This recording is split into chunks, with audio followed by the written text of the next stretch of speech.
we'd like to avoid heart disease. But first, we'd like to check our phones. Maybe get a snack. Relax a little. If exercise isn't going to make me look hot, it can wait. The danger, though, in selling exercise as a way to lose weight is that it doesn't work. Eventually, people notice the results don't match the sales pitch. Some will keep with it anyway, hooked by the many other benefits of exercise.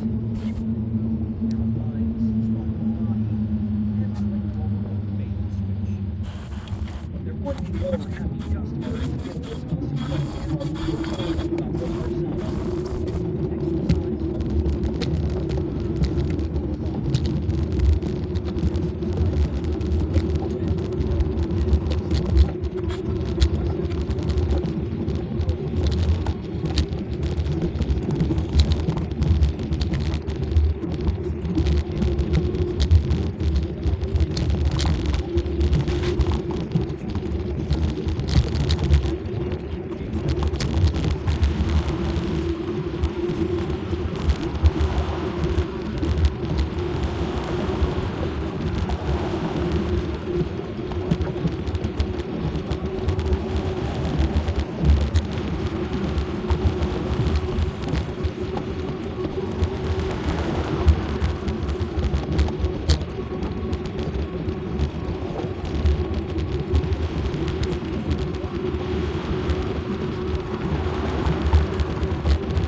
energetics have the extreme, the limits of human endurance.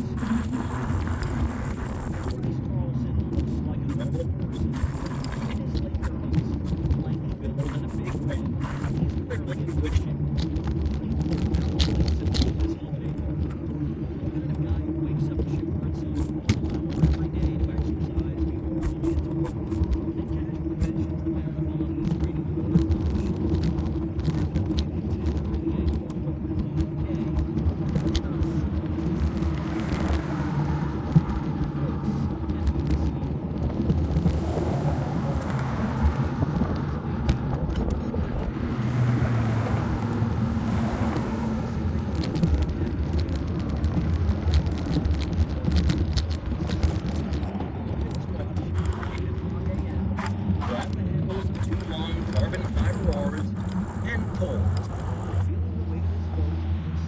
On his shoulders and back.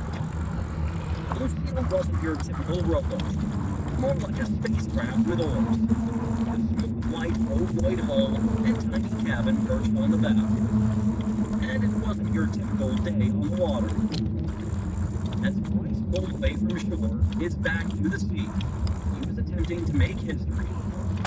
He was setting out to cross the North Atlantic, a major road over 2,000 miles.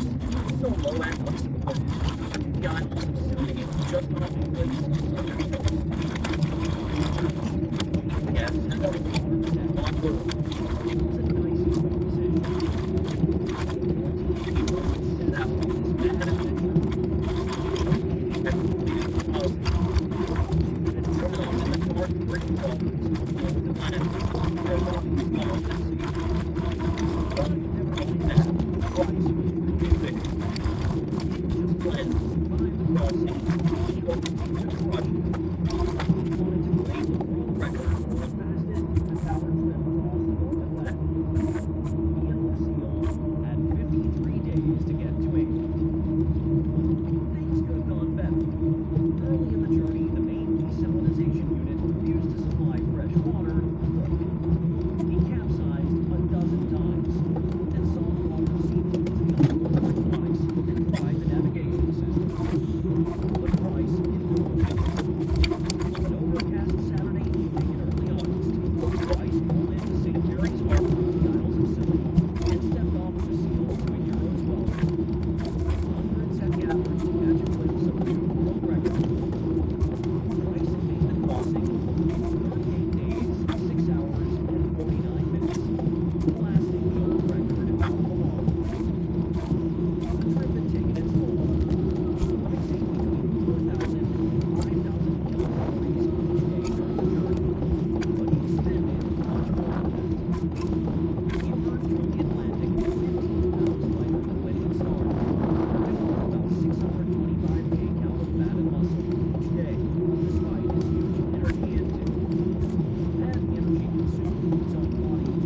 side seats to this scientific crawl, check out Alex Hutchinson's excellent book, Endure.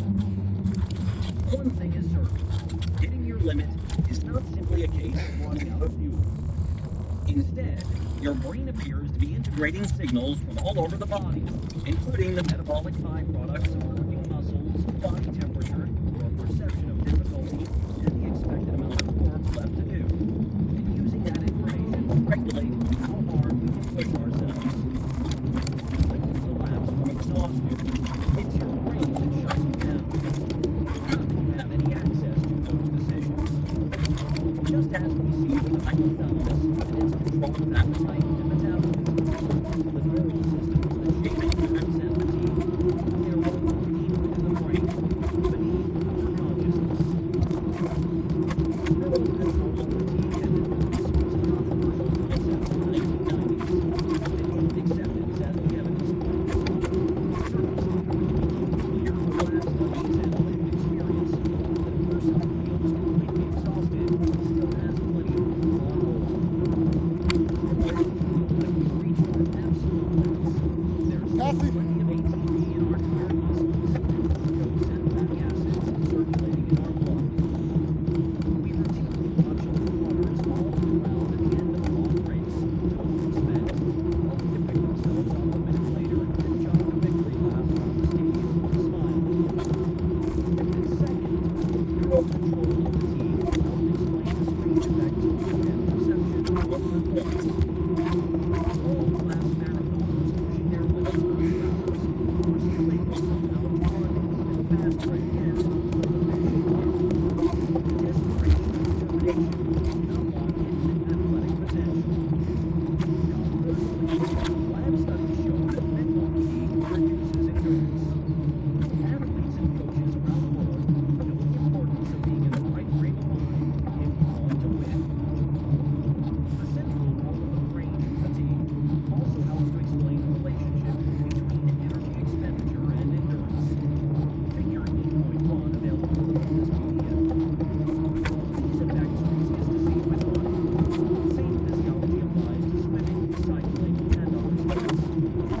As we discussed in Chapter 3, when you run fast, you burn calories faster. The effect is linear, meaning that running 10% faster requires you to burn energy 10% faster. That's not so different from what we find with a car engine.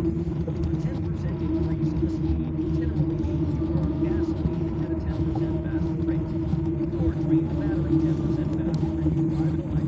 But there are some important differences between the metabolic engine and the engine in your car. In your car, speed doesn't have much effect on how far you can drive on a full tank or a full battery. It just determines how quickly you run out of fuel. With running, speed has a huge effect on how much energy you burn before you reach your limit. The faster you run, the less energy you burn in total before hitting the wall. Race for a mile, 12 laps after running 100K count. Race a marathon, 12 laps just as exhausted, having burned 2,600. Our bodies don't just stop when we run out of fuel, even though we can feel that fuel. Intensity matters.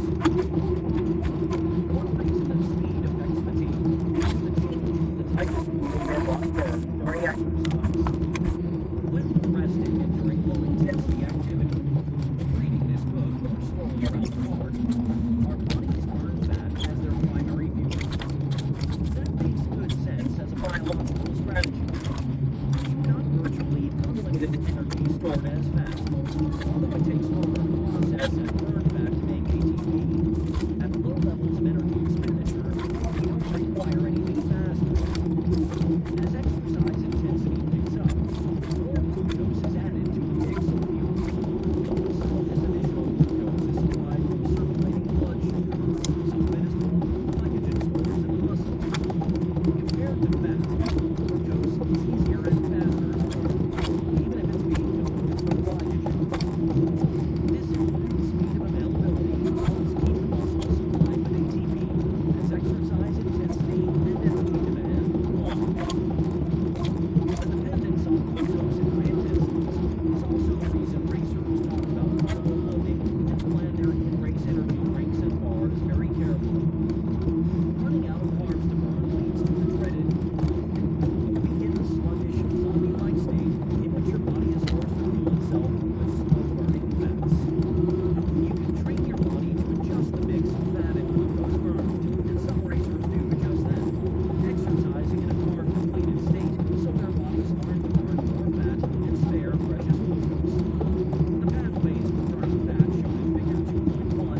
chemical that sets your endurance limit, but there are crucial. The brain is listening closely as the body switches from pure aerobic metabolism to a more troublesome mix of aerobic and anaerobic. As elite runners reach their VO2 max speed, endurance plummets. Figure 8.1. A world-class marathoner can maintain a pace of 4 minutes 42 seconds per mile, just at the edge of hitting his VO2 max for a little over 2 hours. Increase his speed by just 5%, up to 4 minutes 28 seconds per mile, and the amount of time he can maintain that pace is cut in half. He's crossed the VO2 max threshold, and a reliance on anaerobic metabolism to help fuel his muscles signals the brain to pump the blood before any damage is done. Any faster in his endurance, the maximum amount of time he can run before collapsing, he would fall precipitously as his body relies more and more on its anaerobic metabolism. Our metabolic machinery shapes the internal, unseen landscape of every endurance race. Marathons are exciting because the entire race is rolled on the edge of a cliff, right up against the VO2 max threshold. Figure 8.1 in the bonus PDF. Each racer is monitoring their own body and trying to read their opponents, looking for the right time to give them a shove. The VO2 max threshold makes shorter races into a sort of bloodsport, each competitor trying to find the right mix of oxygen and pain to fuel faster and faster races without blowing up before the finish. Still, the usual battery of track and field events are all fairly short. Even a marathon is over in less than 3 hours if you're fast. What about the really long events? The unglamorous, never-ending summer events. The kind where you and a team of dogs pull sledges across Antarctica for 3 months. The sledge carrying all your food falls in a bottomless crevasse, and you resort to eating your dogs one by one in a desperate, endless bid to get home. Extreme events like that are understandably rare, but a growing number of studies have tracked the energy expenditures of people like Bryce, who are out there pushing the boundaries of human performance. What they've taught us about endurance has changed the way we understand our metabolic limits. Endurance over days, weeks, and months. Impressive as it was, the North Atlantic Road wasn't Bryce Carlson's longest expedition. Before he crossed an ocean, he crossed a continent. On the morning of January 16, 2015, a brave and cheerful group of runners gathered at Huntington Beach, California, with their shoes in the sand and the Pacific Ocean at their backs. Bryce was there, of course, along with about a dozen other men and women eager to get going. One of them, a man named Ronald, was celebrating his 73rd birthday, but the runners hadn't gathered to blow out candles. They were about to set out on an audacious transcontinental run, the race across the USA. At 8 o'clock a.m., they started off, gamboling at an easy pace through the urban sprawl of Southern California, heading east into the sun. By mid-afternoon, the runners had completed a marathon, the day's objective. They rested up at a temporary camp near the finish line, went to bed, and woke up the next day and did it again. And again, and again. Bryce and the other race across the USA runners, including you, ran a marathon a day, 6 days a week, and sometimes 7, for 140 days. They covered over 3,000 miles, wending their way through the deserts of the American Southwest, across the hills and plains of Texas, through the green forests of the Carolinas, and north of Washington, D.C., finishing at the White House. Lucky for us, Darren and Sandy Vanasoy, the husband and wife team who organized the race across the USA, invited a gang of scientists along for the race. Darren was also one of the runners. Bryce, then a professor at Purdue University and one of the core team runners, had the vision to organize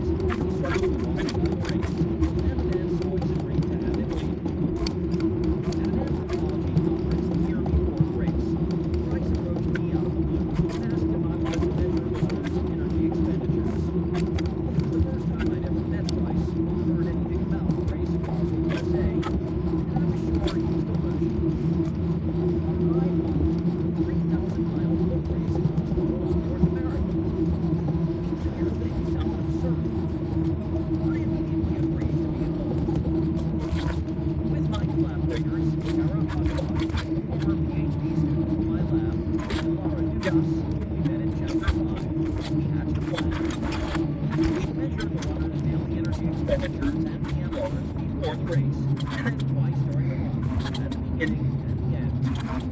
We figured those measurements would give us two critical pieces of information. First, with two measurements taken during the race, we'd have a solid measurement of calories burned each day under extreme exercise workloads. Rare and valuable piece of data. Second, we could compare daily energy expenditures at the beginning and end of the race to test for energy compensation. Runners' bodies adapt to such extreme workloads, reducing energy expenditure to compensate for the huge increase in activity expenditure. 6 of the co-runners agreed to participate in our metabolic study. Caitlin Thurber, a grad student in my lab, led the field effort to measure daily energy expenditures using doubly labeled water. She traveled to California for the start of the race, and then 5 months later to Virginia for the final week. She even tracked down 2 runners who split on the race midway through to follow a faster schedule, proving once again that ambition and sanity are relative. Laura Dugas collected careful EMR measurements of the runners at the beginning and end of the race as well, though she wasn't able to get the full row of races. One of the 6 runners in our sample quit the race a few weeks in due to injury. As Caitlin shared through double labeled water analyses that summer, an exciting set of results emerged. In the first week of the race, the runners burned exactly what we predict if we added the cost of a marathon, about 2,600 kcal, to their pre-race daily expenditures. That's just what we expect. 1 week isn't enough time for the body to adjust to a new workload, a marathon per day, and so the cost of that activity was simply added to the body's usual pre-race energy budget. Price and the other runners were averaging an incredible 6,200 kcal per day. But by the end of the race, 120 days later, their bodies had changed. Even with the same crazy marathon-a-day workload, runners were burning 4,900 kcal per day. Still impressive, but a 20% decrease from the first week of the race. Some of that decrease could be attributed to the smaller hills out east and having lost a bit of weight over the course of the event. But at least 600 kcal per day seemed to have just vanished from their daily energy budget. This was energy compensation, their constrained metabolism at work. Faced with an enormous exercise workload, runners' bodies were reducing energy expenditure on other tasks to try to keep daily energy expenditures in check. The enormous cost of a daily marathon was more than the energy compensation could fully absorb. Their daily expenditures during the final weeks of the race are still well above their pre-race values, but their bodies were trying. Another interesting detail emerged when we looked at Laura Dugas' EMR measurements.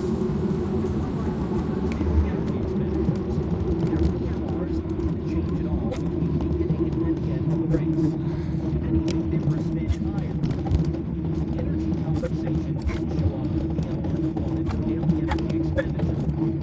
Instead, the component of daily expenditure that shrank was what we usually call activity energy expenditure, or AE. The portion of daily energy expenditure that's left after you subtract the EMR and the costs of digestion.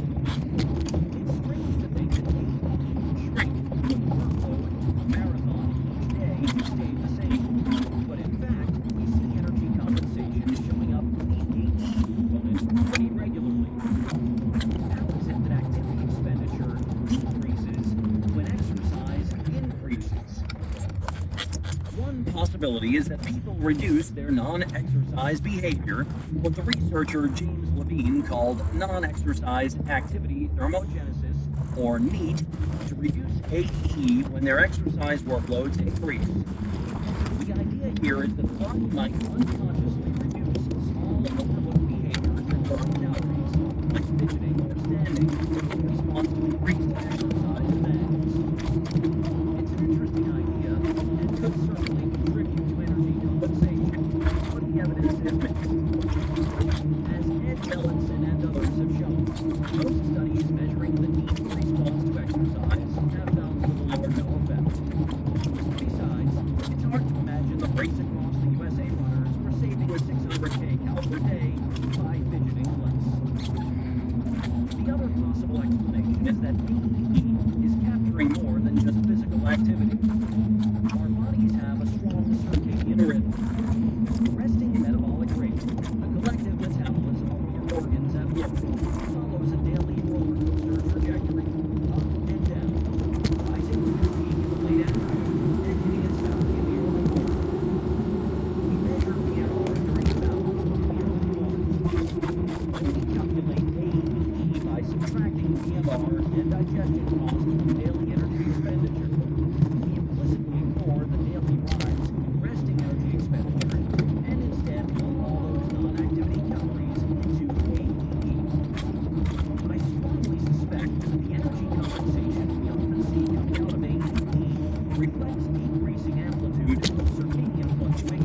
Advent Trail.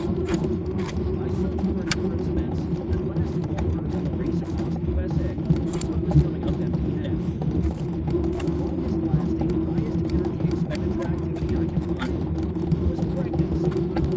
9 months long, with daily expenditures of 3,000 kcal per day or more in the third trimester. When looking at these records of human endurance, one thing was obvious.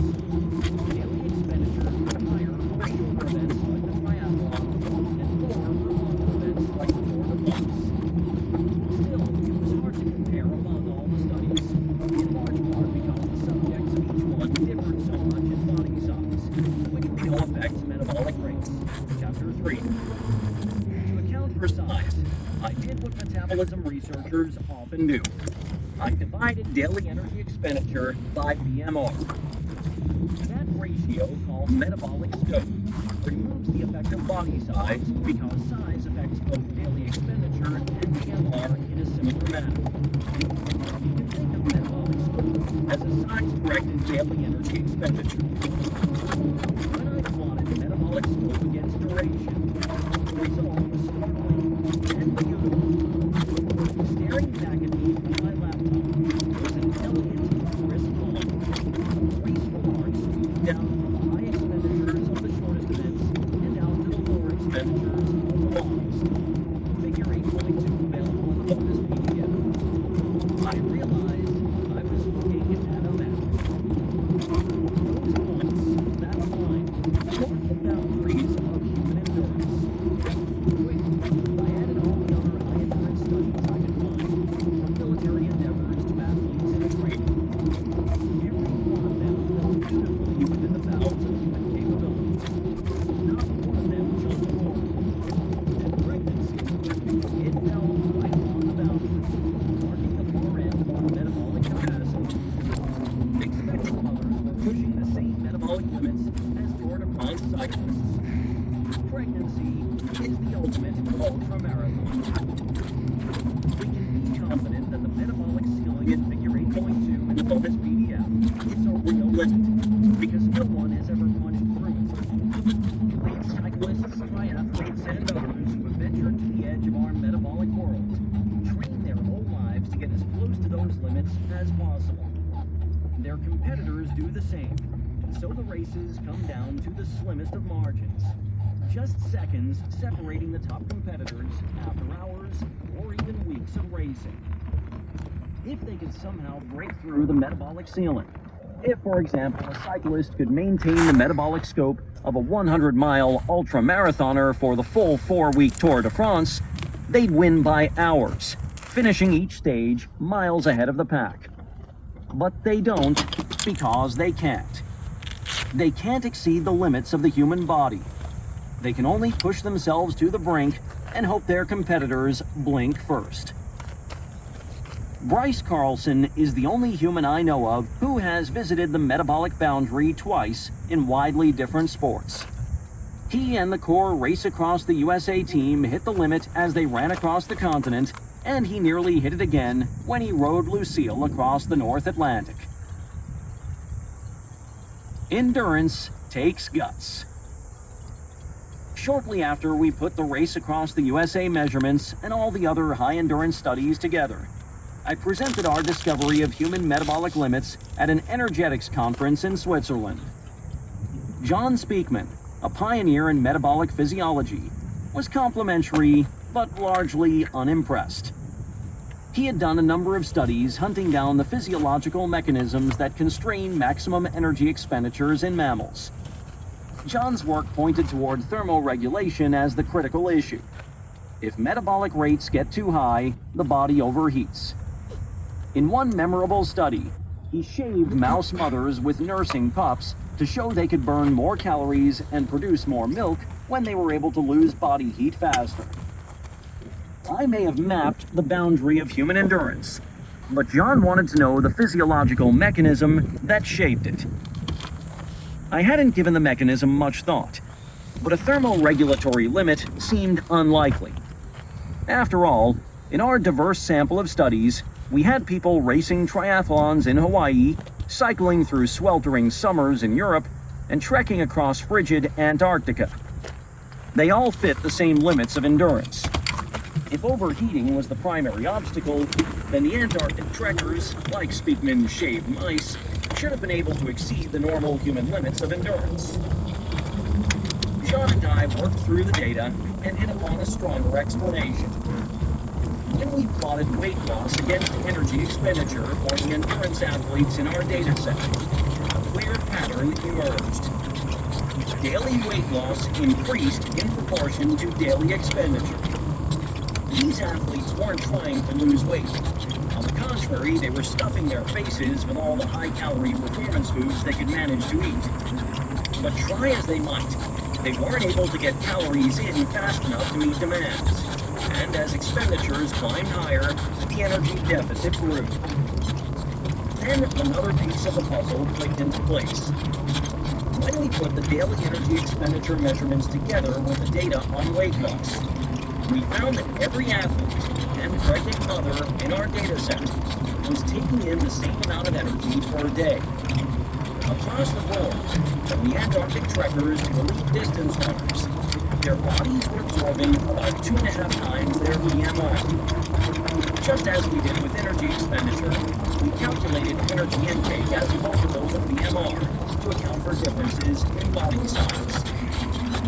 All of the energy expenditure above the 2.5 times BMR intake limit was coming out of their fat stores, which is why athletes above that level of expenditure were losing weight.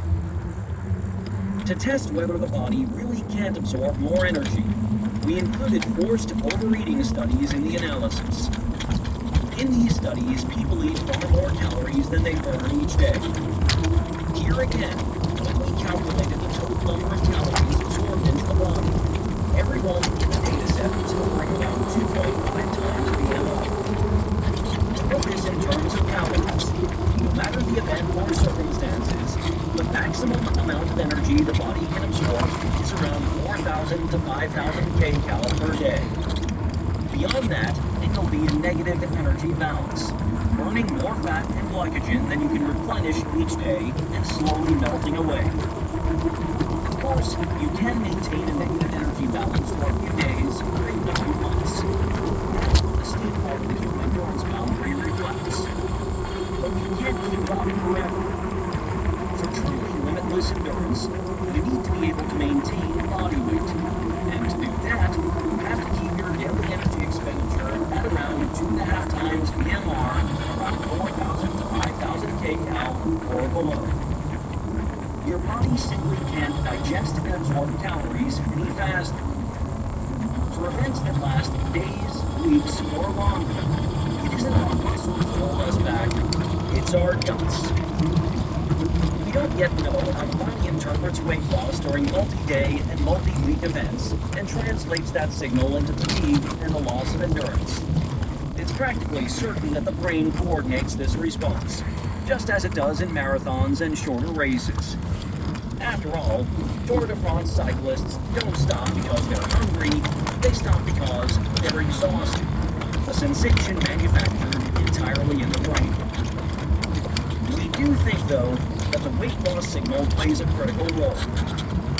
As we discussed in Chapter 5, the brain tracks changes in weight very precisely and responds accordingly. Consequently, the rate of weight loss would seem to be a critical signal for the brain as it regulates endurance and effort. And conversely, finding some way to enhance the body's ability to absorb calories could be an effective way to increase endurance in multi-day and multi-week events. Tour de France cyclists, or their team doctors in any case, would seem to agree. In the 1980s and 90s, some cyclists began injecting intravenous doses of lipids and glucose at night between race stages. Delivering these nutrients directly into the bloodstream bypasses the digestive machinery, circumventing the usual limits on energy absorption. Maybe that's why cyclists in the Tour de France, who we should be clear were measured during a race in the 1980s, lost less weight than we'd expect. Compared to other athletes in our data set, the Tour de France cyclists were outliers, losing less than 3 pounds over the course of the race. Fats and sugars aren't illegal in endurance sports. You have to eat something. But a nightly IV drip is frowned upon. A crackdown on intravenous energy delivery in the 1990s seems to have quashed the practice. But like other illicit performance enhancers, it may have just moved deeper underground. Athletes everywhere. Our metabolic limits aren't important only when we are trekking across Antarctica or cheating in the Tour de France. Constraints on energy absorption shape our daily lives. For mothers, the limits on energy absorption may prevent pregnancies from lasting too long. Throughout gestation, for the fetus to grow, mom has to take in more energy than she burns. This is the fundamental rule of pregnancy. Mom has to gain weight. But as her weight increases, so does her daily energy expenditure. At 9 months, the familiar duration of a typical pregnancy, mom is being pushed to the brink. If the baby gets much larger, mom won't be able to bring in enough calories to sustain them both. We think the signals of metabolic stress released as moms approach their metabolic limits help trigger the birth process. Modern changes in diet and lifestyle might be affecting this metabolic trigger in ways that put moms and babies in greater danger. Birth has always been a tricky affair for our species, with big babies born right at the size limits of the bony birth canal. If the neonate is even a tiny bit too big, serious and often life-threatening complications arise. And how do babies get too big? They get too much energy from mom, either by annexing a greater share of the nutrients in mom's bloodstream or by overstaying their welcome. In populations like the Hadza, where pregnant mothers stay physically active through the third trimester and foods are unprocessed and slower to digest, this energy will be available for the fetus to commandeer. Their babies are unlikely to get too big before mom's metabolic limits trigger birth. We don't have great numbers on the rates of birth complications for the Hadza or other small-scale societies, but they appear to be quite low. In the United States and other sedentary, industrialized populations, mothers are awash in easy calories, and the fetus doesn't need to compete with the energy demands of physical activity. Perhaps this leads to babies being born a bit later and a bit larger. Not by much, but enough to cause trouble. It's notable that the rates of delivery by cesarean section have skyrocketed over the past half-century, along with modern changes in diet and physical activity. Our digestive limits also put a cap on daily energy expenditure during normal daily life. Over the long haul, as months stretch into years and years into lifetimes, we simply can't burn more energy than we can bring in. We have to live within our metabolic means. No one can maintain a daily energy expenditure too far above 2 times their...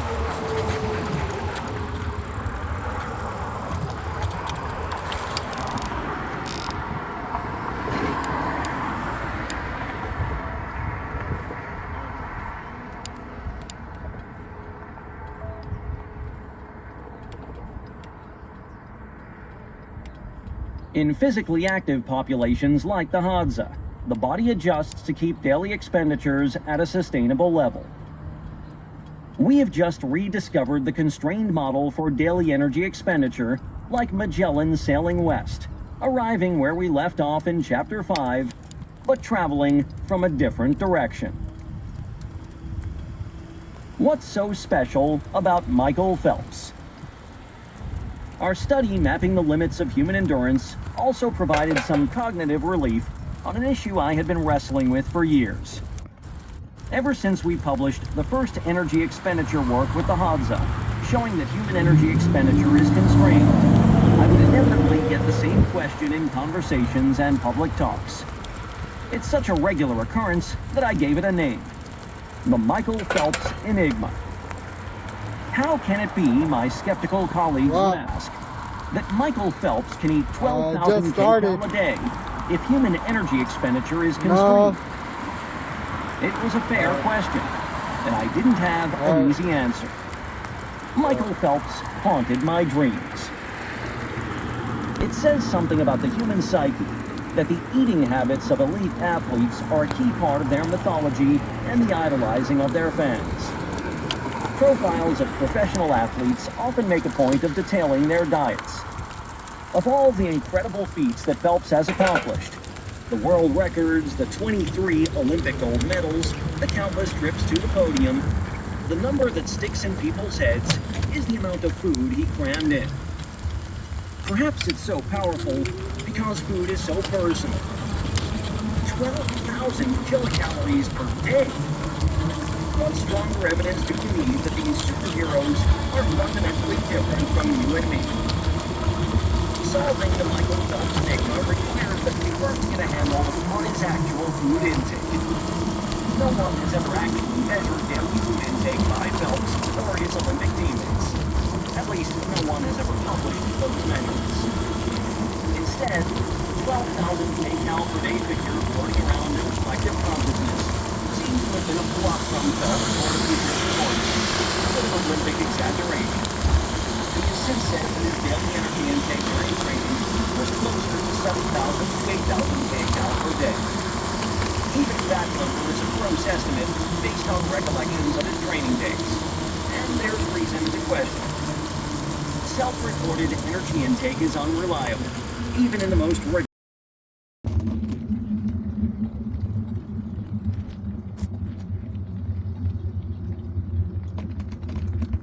In his competition days. Plugging those numbers into our BMR equations from chapter 3, we'd expect him to have a BMR of around 1,900 kcal per day. There's a fair amount of uncertainty around that prediction. People can easily deviate from their expected BMR by 200 kcal per day or more. Someone like Phelps, with a lower body fat percentage than the average adult, and thus more energy burning lean mass, would be expected to have above average BMR. For the sake of argument, let's estimate his BMR at 2,100 kcal per day. Next, let's think about what it means to eat 7,000 kcal per day. Your digestive tract doesn't extract every last calorie from the food you eat. If it did, you hardly ever would. Instead, human digestive efficiency, the ratio of energy absorbed over energy eaten, is about 95%. The parameters will vary depending on your diet and the particulars of your digestive anatomy and physiology. If Phelps ate 7,000 kcal per day, he'd be absorbing about 6,650 kcal for his body to burn. The remainder would be lost in the bathroom. At 6,650 kcal per day, Phelps would be absorbing a little over 3 times his BMR. That would put him in the very upper range of energy absorption in our human endurance data set. We found that elite athletes were absorbing 2.5 times BMR on average. But like everything in the biology of metabolism, there was a bit of variation around that average value. A few athletes in our sample had estimated rates of energy absorption just above 3 times BMR. Eating 7,000 kcal per day, Phelps would be stretching the limits of the rule of 2.5 times BMR, but not breaking it. Elite, but not superhuman. Every year, tens of thousands of kids in the United States and around the world churn their way through swim practices and meets, many with big dreams of becoming the next Michael Phelps or Katie Ledecky. What separates the tiny fraction of swimmers who become truly elite from the thousands upon thousands who will never make it? No doubt you need opportunity, good coaching, strong support, and a rare mental determination to win. But maybe there's more to it. Maybe you also need a digestive tract that's really good at absorbing calories, so that you can fuel the endless hours in the pool without your body shutting down.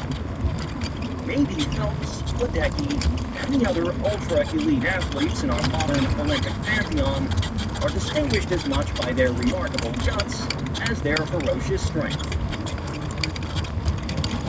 Evolved to break the rules. We humans like our origin stories simple.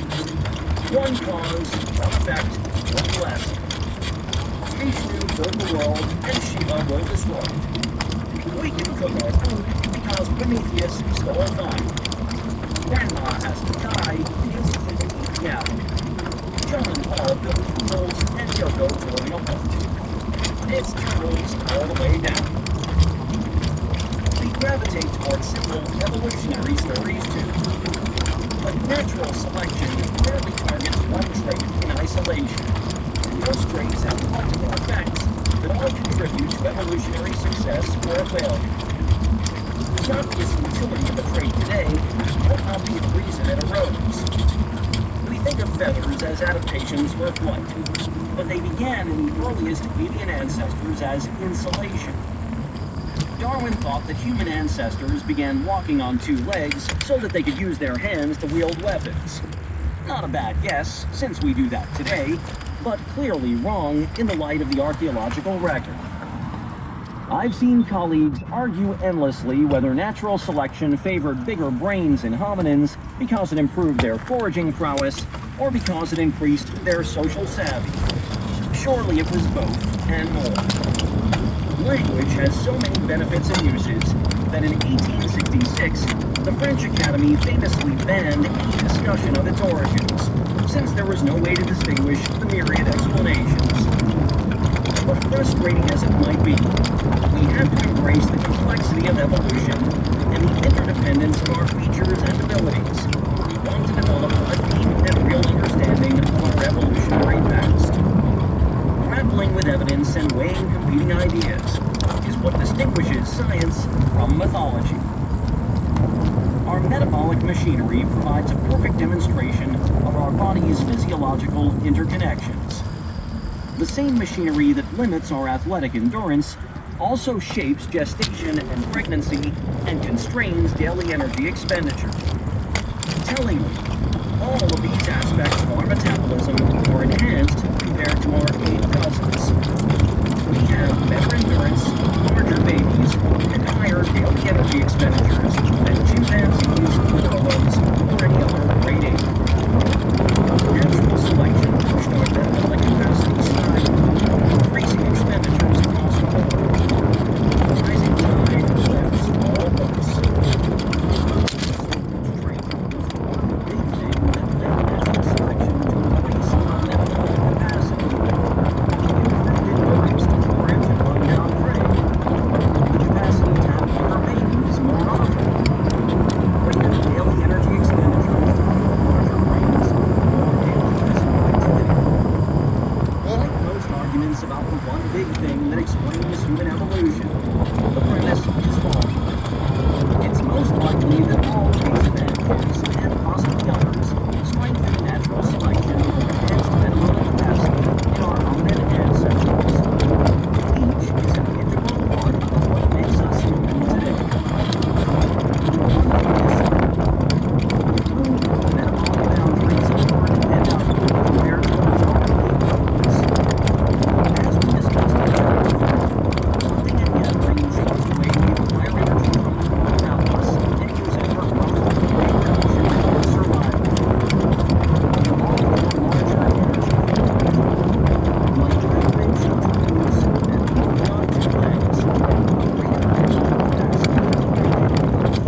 few days' walk didn't scare them.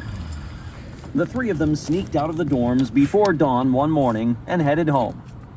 They couldn't have been more than 8 years old at the time, sleeping on the ground at night and walking miles each day under the hot sun through unfamiliar terrain with nothing to eat. It's not every day that I talk to kids who are braver at 8 years old than I am as an adult, but this apparently was one of those times. As they told the story, I searched their eyes for some flicker of fear from the trek, or maybe a sense of pride in the adventure, but all I found was that usual implacable Hadza nonchalance. I don't think they understood why I was so interested in the story. They didn't like school, so they walked home. What was the big deal about that? Onawasi's question was more about distance than time. The Hadza know that researchers and others like to measure distances in miles or kilometers, but that's not the measurement system they grew up with. The number of days it takes to walk somewhere is probably the most meaningful measure of distance to far-flung places for a Hadza man or woman. He knew my home was far away, but how far exactly? Onawasi wanted to get a handle on that, maybe mull over the journey in his mind for fun. He wasn't planning to walk to my house, but then again it might not be out of the question. His kids were grown, and he had no earthly obligations. He could set out tomorrow with his bow in his hand and the sun in his face, free as a honey badger. It isn't like he'd have to call off of work or worry about his mortgage. Except, of course, it was completely unreasonable to consider walking to my house. It was over 8,000 miles away, across 2 continents and an ocean. Even if he could somehow walk across the Atlantic, a Hadza man covering his typical 10 miles, 16 kilometers per day, would take 2.5 years to get there. That much walking would burn 400,000 kilocalories. Onawasi deserved a serious answer, so I started in. It would be a long trip, years long, and he wouldn't be able to walk the whole way. There was an ocean in between. He couldn't walk around the ocean, it was too big. He'd need to get on a boat. That's when Onawasi lost interest. Walking for a couple of years was one thing, but Hadza guys don't do boats. I left that conversation with Onawasi smiling to myself about the absurdity of his question. Years later, I see it differently. Traveling 8,000 miles in 2.5 years isn't ridiculous. That's normal speed for a human. What was absurd is that I had made that journey in less than a day. I had traveled nearly 1,000 times faster than a human is built to go, through the air, and ended up in a Hadza camp so quickly that my body was jet-lagged. My trip cost at least 10 times more energy than walking would have, burning over 5 million kilocalories worth of jet fuel per passenger. The energy my body would typically burn over 5 years was consumed in a day. But I hadn't broken a sweat. I had hardly even noticed. That was absurd. Life takes energy. Every physiological task, every metabolic chore burns calories. The way we take those calories in and burn them off shapes every aspect of our existence, from the base of our lives to our health and fitness. We've explored this metabolic landscape throughout the course of this book, dissecting everything from mitochondria to marathons. But we have remained within ourselves, examining only the energy our bodies consume. The modern energy economy, the massive global market of renewable and fossil fuels, feels divorced from our internal metabolic energy budget. We don't even use the same language. Our bodies run on calories, while our homes run on kilowatt hours, and our transportation burns gallons of gasoline or barrels of oil. But the distinction between our internal metabolic engine and the external engines that run our world is largely an invention of language, a verbal sleight of hand we've played on ourselves. A calorie is a calorie, whether it's in the food we eat, the sunlight we trap in a solar panel, or the fossilized plants we burn in our cars. Our two engines energies, internal and external, are deeply interdependent and intertwined in ways we rarely appreciate. We've been burning energy externally, harnessing it for our purposes, ever since our hunter-gatherer ancestors got hold of fire hundreds of thousands of years ago. As we shaped fire, it shaped us. Just as our metabolism today reflects its evolutionary roots, our modern energy economy and our dependence on it is an extension of our hunter-gatherer past. Today, as we speed headlong into a strange and wonderful future, we find ourselves drifting uncomfortably close to the cliff's edge, with no guardrails. We have more control over our energetic environment than ever before, with breathtaking new technologies that energize our world and fuel our bodies. We can feed billions with food to spare, sit around the planet and touch the moon, and move mountains and rivers at will. Yet, the mismanagement of our energy environment has also led to existential crises, obesity, and climate change. Our ability to navigate these dual energy crises will determine our species' collective future. Throughout this book, we've discussed the new science of human metabolism, focusing on how our bodies actually work from an evolutionary perspective. We've gazed inward and back through time. Let's wrap things up by focusing outward and looking ahead.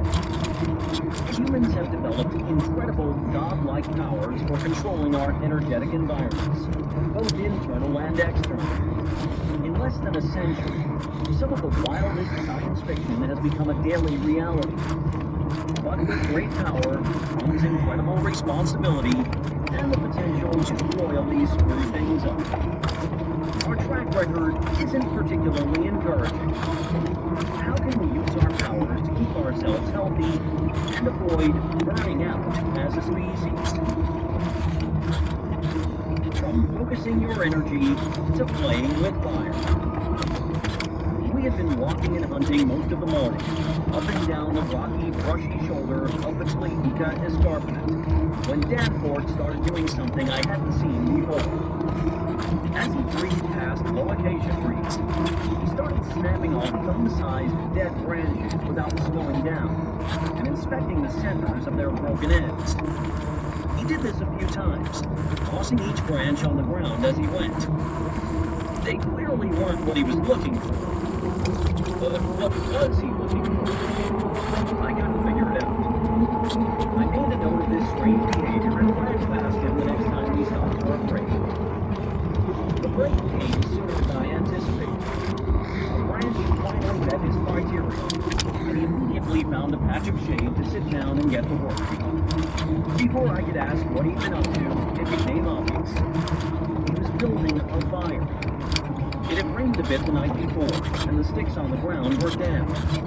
But he found a branch that was dry inside and was ready to go. He split a finger-length section of the branch down the middle and gouged a small divot into the exposed dry surface. Then he pulled the metal head out of an arrow and carefully placed the blank wooden end into the divot. Clamping the broken stick against the ground with the toe of his sandal, he clapped his hands together with the arrow shaft between them and began to spin it back and forth, forcing it downward in the dry wood below. Within minutes, a thin tendril of smoke began to dance slightly upward, curling around the arrow shaft as it spun furiously. Soon he had an ember, a live bit of glowing dust resting atop the exposed face of the broken stick. I sat a few feet away, marveling at the speed and confidence with which he'd started the fire. Still, though, I couldn't quite understand why he was going to all the trouble. He'd been hunting all morning and had a bit of luck, taking shots at Eclipse Springer and a Hyrax, but he hadn't hit anything. There was nothing to cook, and it certainly wasn't cold. Why did he need a fire? Danforth placed a cupped hand over the embryonic flame and began to dig into his short spot. Deftly, with one hand, he extracted a stubby, half-smoked, hand-rolled cigarette. He gripped the butt between his lips and bent gingerly over the glowing ember. A couple of puffs, and he was lit.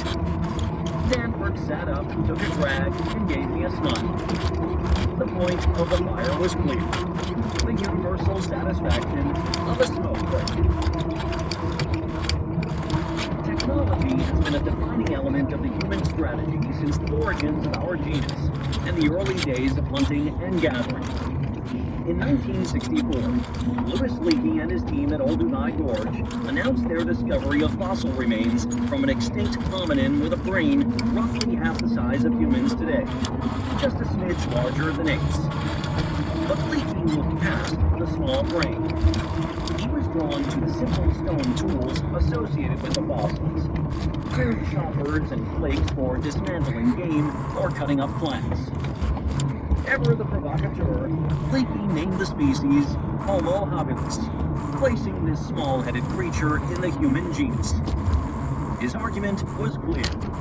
Anything clever enough to use tools, particularly in the service of hunting and gathering, had crossed the threshold. They were more human than apes. Leakey's sober, tweed-clad contemporaries pushed back against his bold claims, arguing he'd stretched the limits of our genus too far. Discoveries over the subsequent decades have muddied the picture even more. Using tools doesn't mark a clean break between animal and human, as Leakey proposed.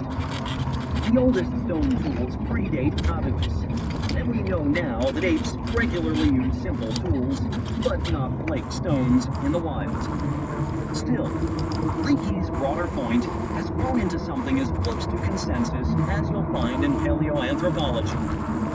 A dependence on stone tools marks the sea change in the way our hominin ancestors made a living. We're the only predators on the planet who rely on technology to kill and consume our prey.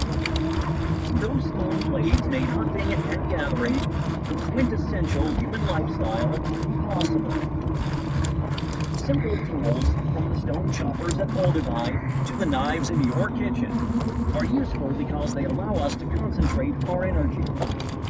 You have the strength to cut a steak with your bare hands, but only if you can focus your power along the edge of a blade. Without that tool, you're stuck trying in vain to tear it apart with nubby fingertips and dull teeth. The same goes for other simple hand tools, from shovels to crowbars to a bow and arrow. They don't make us stronger or provide any extra energy. They are powered by our bodies. Instead, they allow us to use our energy in smarter ways. Simple tools are so useful they've never faded away. Instead, over the past 2 million years, we have been refining the classics. There's an infomercial for new and improved knife seemingly every day, and inventing new ones. Your house is full of them, from all the handheld gadgetry in your kitchen to the gardening tools in the garage. For the first 2 million years or so, the hunter-gatherer toolkit was limited to digging sticks and stone flakes and hammers. Around 70,000 years ago, people started figuring out nifty ways to store up muscle energy and concentrate it to send a spear or arrow flying. The Hadza bow is a direct descendant of this innovation, and a nice example of its effectiveness. When Hadza men draw their bows, the force with which they pull the bowstring often exceeds their own body weight, the equivalent of doing a rolling pull-up. That energy is stored in the strain of the bow staff, and is released in an instant when the arrow is fired. The arrow leaves the bow at over 100 miles per hour, with enough energy to blow right through the ribcage of an unsuspecting warthog. But as clever and important as these simple tools are, their impact pales in comparison to the control of fire. Fire was the great technological leap forward.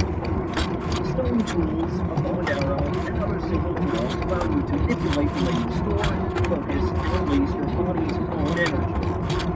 With fire, our hominin ancestors had access to a completely new engine. Unlike their internal metabolic engines, our hunter-gatherer ancestors could burn these fires as hot as they liked, for as long as they wanted. They could walk away and let them grow cold, then restart them again later.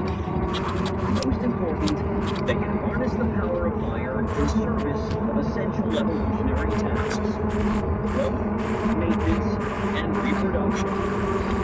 It was a first in the 2 billion-year history of life. External energy expenditure to augment your own metabolism. Exactly when hominins got control of fire remains hotly contested. Some argue it began early in our genus with Homo erectus over 1 million years ago. The more conservative estimate, based on clear evidence of cooking hearths and burned animal bones, puts the date at around 400,000 years ago. Regardless of the exact timing, it seems fire initially had 3 uses: cooking food, staying warm, and keeping potential predators away. The use of fire for warmth meant our ancestors didn't have to shiver through the night. As we discussed in Chapter 3, even mild cold can elevate our metabolic rates by 25%, or around 16 kcal per hour. Sleeping cold for 8 hours could cost a Stone Age hunter-gatherer over 100 kcal. With fire to keep warm, those calories could be spent on other important physiological tasks, like growth, reproduction, and repair. Our ancestors might have also slept more soundly, knowing that big cats and other species instinctively shied away from fire.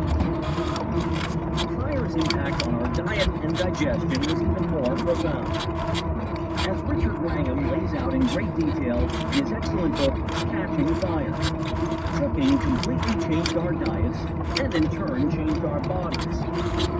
Wood fires release about 1,600 kilocalories per pound of fuel. In a single campfire, most of that energy is lost to the air. The energy that is captured as heat from the food changes its structure and chemistry. Meat becomes easier to chew. Proteins are denatured, making them easier to digest. Starches that are otherwise indigestible are transformed. Their carbohydrates accessible in our guts. The effects are largest with root vegetables, which are full of resistant starches that our guts can't digest. We get double the calories from a cooked potato as we do if we eat one raw. In short, fire supercharged the hominin diet, increasing the amount of energy per bite and decreasing the energy spent on digestion.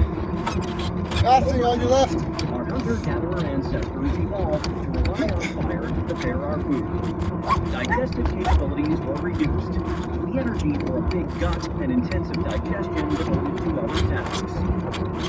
Some of this extra energy seems to have been allocated to reproduction, just as we'd expect from natural selection.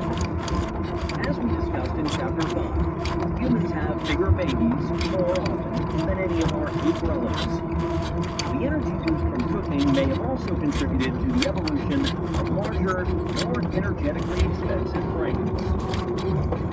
The catch was that hominids became physiologically dependent on cooking. Every culture ever recorded, from the tropics to the Arctic, cooks their food. And while it would be unethical to test whether cooking is truly necessary by depriving people of cooked food, there are enough folks in the raw foodist movement to provide a natural experiment. Raw foodists eschew cooking for a variety of philosophical reasons or misguided ideas about the life force in food. The largest study of their health and physiology comes from a group of over 300 men and women following raw food diets with varying degrees of strictness in Germany. People eating uncooked diets have a hard time maintaining healthy weight, with many below a BMI of 18.5, the threshold to be considered malnourished. Women on raw food diets often stop ovulating, and the degree of ovarian disruption was directly correlated with the proportion of uncooked food in the diet. Men's reproductive function was sometimes compromised as well, with some reporting a loss of libido. Without cooked food, humans' ability to survive and reproduce, the two non-negotiable measures of evolutionary fitness, are seriously diminished.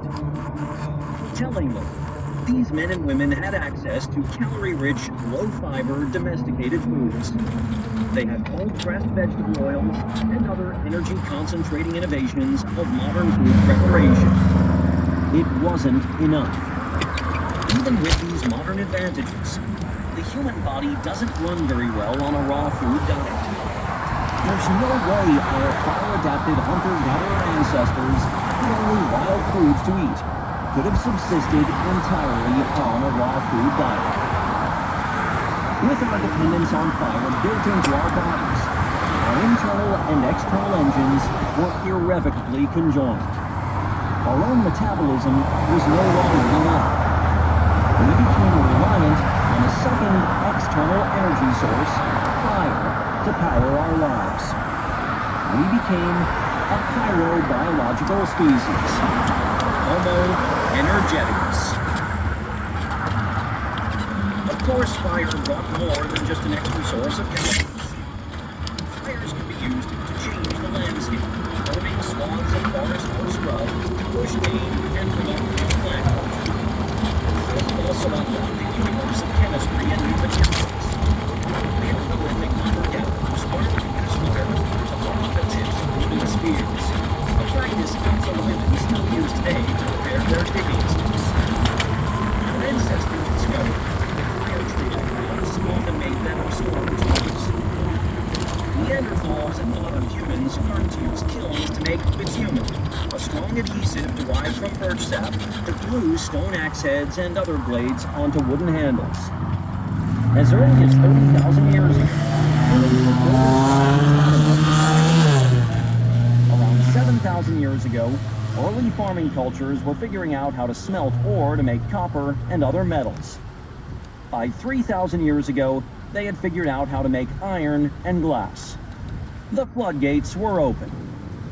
100 generations later, their descendants would be walking around with smartphones in their pockets and sending rocket-powered robots to distant planets. The technology swung. Next planet has grown exponentially over the past 10,000 years. Energy from every conceivable source. Even as the technologies have changed and developed, we are finally to the same ancient objectives. As our control of external energy sources has grown, so has our physiological dependence worldwide. The biggest change in our energy economy after the introduction of fire was the domestication of plants and animals. Starting about 12,000 years ago,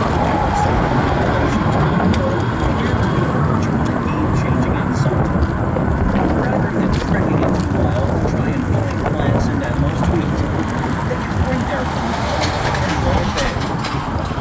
In the time-compressed archaeological record, where 1,000 years might be captured in a half-inch layer of sediment, the switch to agriculture seems to have happened in an instant.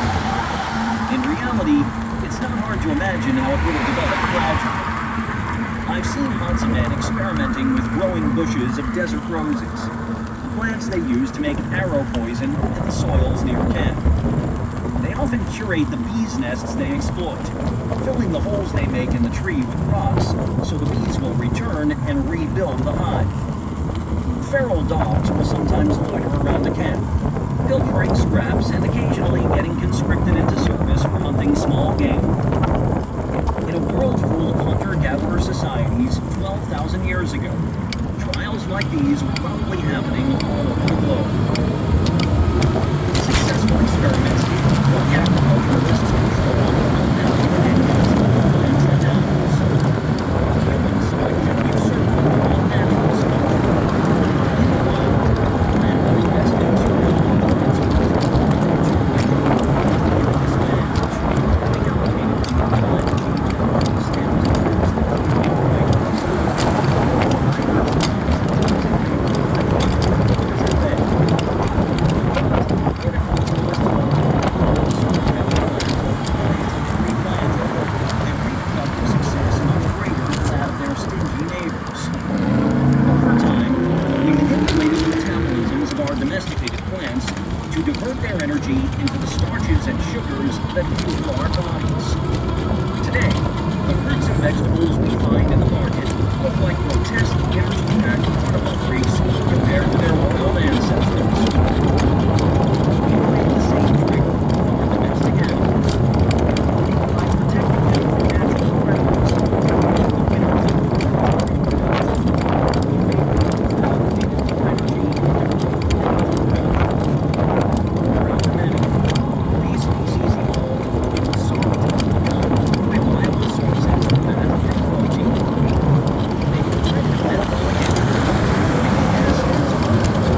kcal of work per hour, the definition of horsepower, and sustain that output for 10 hours day after day.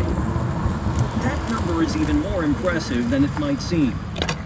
Muscles are, at best, only about 25% efficient at converting metabolic fuel into mechanical energy. To produce 6,000 calories in a 10-hour day, a horse burns over 25,000 kcal of energy, and that's in addition to the energy spent on PMR, digestion, and its other physiological needs. The advent of driving animals must have been an incredible jolt to the ability and psyche of early farmers. It's like the horse had superhuman powers. It could work 10 men and demand Herculean strength. On horseback, she could easily cover 30 miles in a day, twice that if needed, without breaking a sweat. That's more than 3 times the daily range of a hunter-gatherer on foot. Suddenly, what once seemed distant was close enough to touch. Like the control of fire, the domestication of plants and animals increased the energy content of our food and reduced the energy needed to acquire it. Early farmers experienced an energy windfall.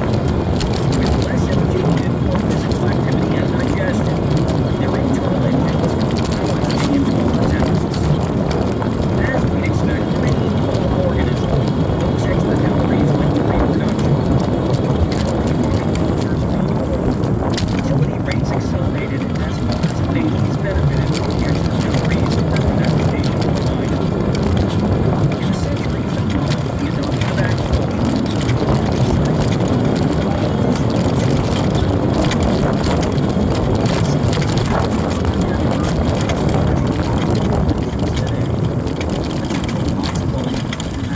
children over the course of her lifetime, while a Chimane woman, with the caloric benefits of some conventional farming, will have none.